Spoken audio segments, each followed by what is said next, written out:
Welcome back to the Ruby Spears Mega Man cartoon. Before we begin, I want to address something quickly. If you decide to watch the show on your own or have already watched it, you might question the order I review the episodes. Before I began this project, I tried looking up the episode order so I can get this right. And the top sources Google brought up were wikis, aka sites anyone can edit. Since the episode orders differ between the sites, I decided to stick with the orders presented on the DVDs, the ones published by ADV Films. When the Discotech Media versions came out and I bought them, the episode order was different from the ADV versions. So here's how I'm going to handle the reviews. For the next two episodes, I'll stick with the ADV order, since the Discotech version has those same episodes swapped. Afterwards, I'll stick primarily with the Discotech order, since many people would more than likely buy that version these days. It's funny, the only things all these lists have in common is that they have the beginning and Electric Nightmare as episodes 1 and 2 respectively.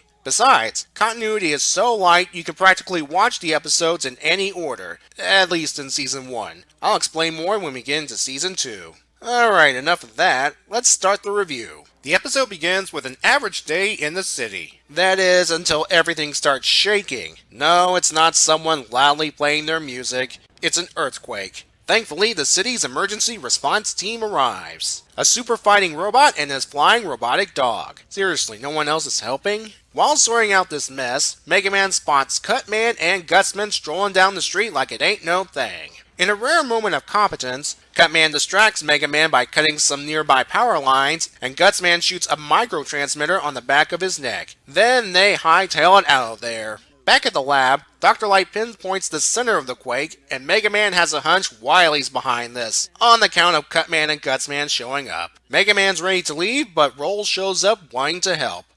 I fixed my baking sensor so it can detect earthquakes. Okay, Roll.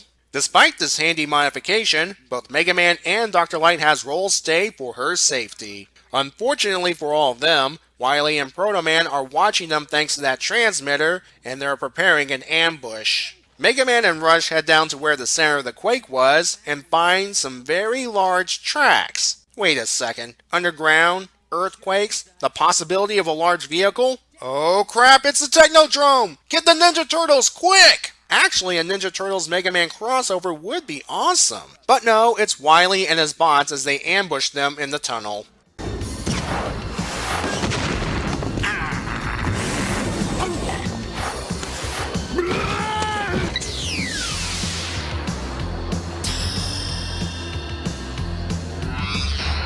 Even with Stone Man's weapon, Mega Man's still at a slight disadvantage.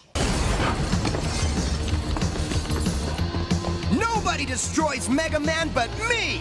Oh, shut up, Proto Man. You and that obsession of yours. Mega Man and Rush retreat. I ought to reprogram all of you as garbage collectors! He'll come back. He always does. No thanks to you!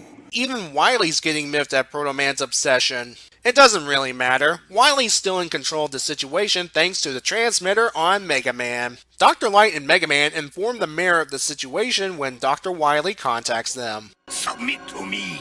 If you don't, I'll shake your cities to the ground, one by one. We can't do that. It's slavery.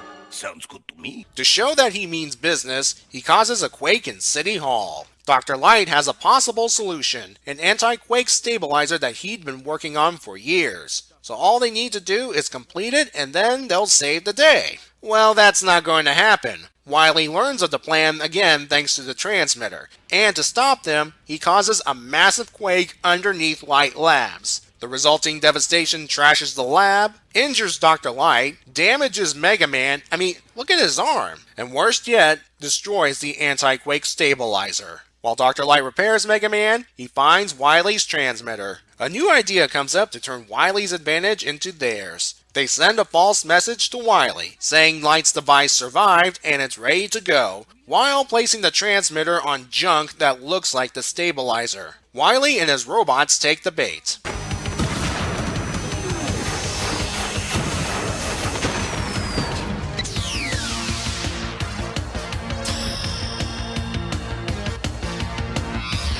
During the battle, Proto Man kidnaps Roll. Thanks to Drill Man's weapon, Mega Man takes care of Cutman and Gutsman, and then he goes after Wily. All we need is a few more minutes, and New York City is history.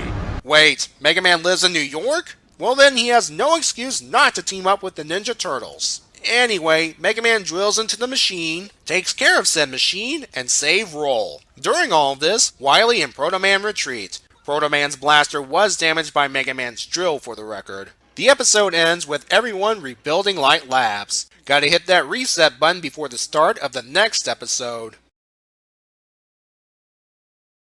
The Big Shake is above average for the following reasons. First, Wily's plan to cause destruction using his earthquake drill is a high threat level. Look at the damage he's done to the city near the end of the episode. Had Mega Man not stopped Wily, all other cities around the world might have suffered under Wily's earthquake machine. In fact, Wily doesn't need to completely destroy the cities. The mayor said that his city suffered millions of dollars in damage. Wily could cause enough damage to the cities so that they would suffer financially and structurally, making them easy pickings for Wily. But I'm assuming like Light Labs, the city will be fixed in time for the next episode. So what would stop Wily from building another drilling machine and trying this plan again? I'm going to speculate that he had limited resources and barely had enough materials to build one. He more than likely stole equipment to build his drill off screen, and in future episodes, we'll see him steal equipment for his plans. The second reason the episode's above average is Dr. Light's Save the Day device. In this case, the anti-quake stabilizer was destroyed. Sure, it's bad for the heroes, but it forces them to work harder to solve the issue. And we'll see plenty more of Dr. Light's day-saving devices in the future. Plus, it's nice to have a bit of a shake-up every once in a while, pardon the pun.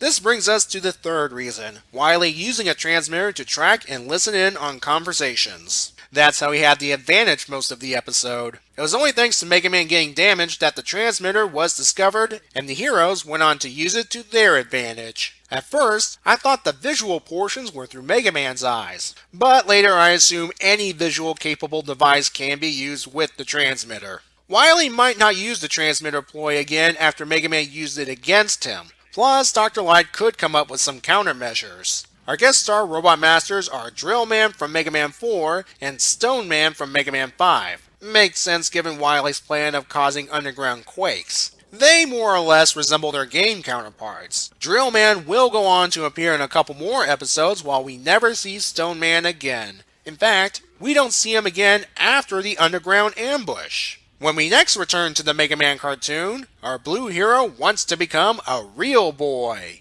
Until then, have a good day and be safe.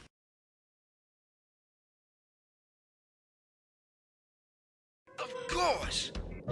You are one smart Mega Man. You made me that way. Ooh, what a touching father and son moment.